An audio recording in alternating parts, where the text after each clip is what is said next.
The show is booked, you've paid your exhibitor fee, and now it's time to get serious about what you just committed to. Utilize the following 8 tips to provide an exceptional experience for attendees.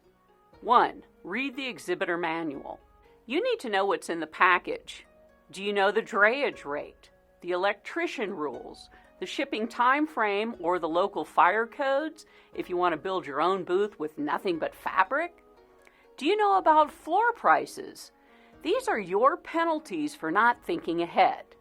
If it costs you $100 to contract before the show when you fill out the forms in the exhibitor manual, it may cost you $120 to $200 when you walk onto the floor and then decide, oh geez, now I want extra electrical, a telephone line, fake plants, or some other service. 2.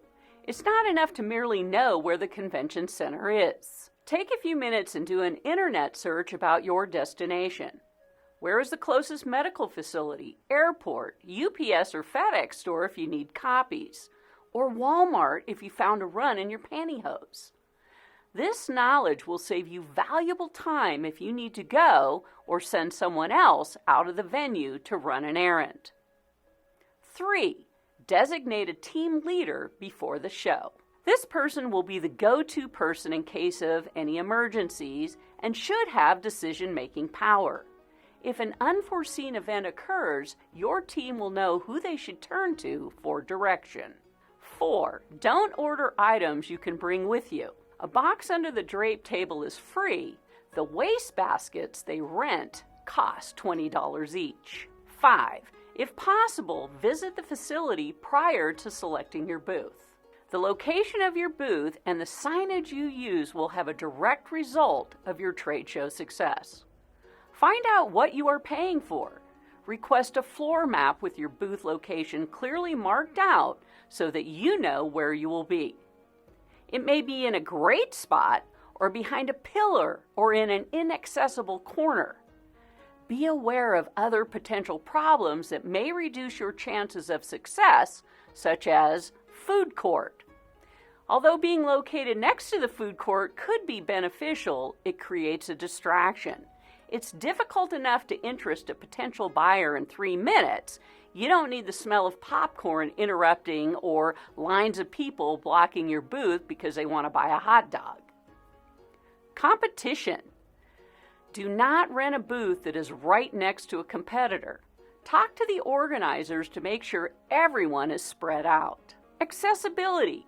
Ideally, your booth should be near the entrance or exit of the building, or the restrooms, or the main aisle, wherever there is lots of traffic. 6. Ask who your neighbors are. Make sure your neighbor's display won't block or encroach on your space. It may be impossible to resolve a conflict on the day of the show, but if people can't see you, then you lose. 7. Booth design. You have 3 seconds to make an impression on those walking past your display.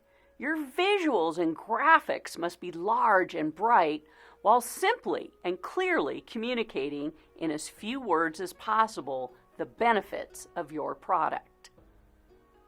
Size. Being both portable and scalable are good to keep in mind when putting a display together. Since you may show at a number of events, it's likely you will have different spaces to adjust to each time. Color. Human nature perceives colors and attaches psychological emotions to them. The color and tones you choose for your display can help you stand out, as well as convey your message. I recommend that you do a little research and take a look at the basic colors used for marketing purposes and the meanings of each. For example, green relates to nature, brown relates to the earth, purple relates to spirituality, white to purity, and black to elegance and power.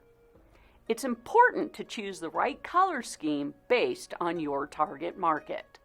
Fixtures. Trade show fixtures are integral to the image, functionality, and appeal of your exhibit.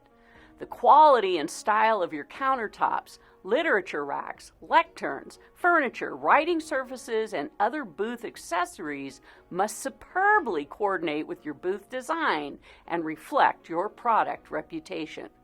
Signage. It's important you capture the attention of potential buyers. Most people look at signage first before committing to stop at your booth. Lighting. Creative use of lighting can help draw focus to your booth. You can choose to spotlight a new product or create a warm, inviting atmosphere that beckons attendees to come on in. Motion. Product demonstrations, revolving banners, using colorful streamers or other moving objects can be highly effective. Sound. Having nice music or other sounds that appeal to auditory senses, like a soothing fountain, may help entice people to your booth.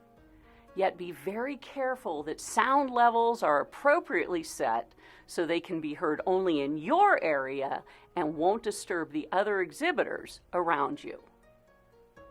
8. It may be wise to consider renting a trade show display your first time. Most vendors will allow you to apply the cost of renting towards a purchase if you should later decide to do so. Some exhibitors seem to think that if they have the biggest booth, the wackiest events, and piles of promotional giveaways, that they'll draw crowds of buyers to their exhibit. Well, they might draw crowds, but they won't necessarily be qualified buyers. I'm not interested in a crowded booth. I don't want everyone in my booth. I want the right people in my booth. And so should you.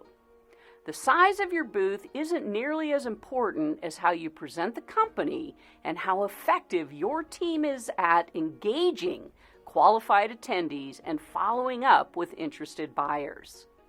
Decide which products to feature in your booth and whether or not to offer show specials. In Part 3, I'll share the importance of having pre-show business objectives.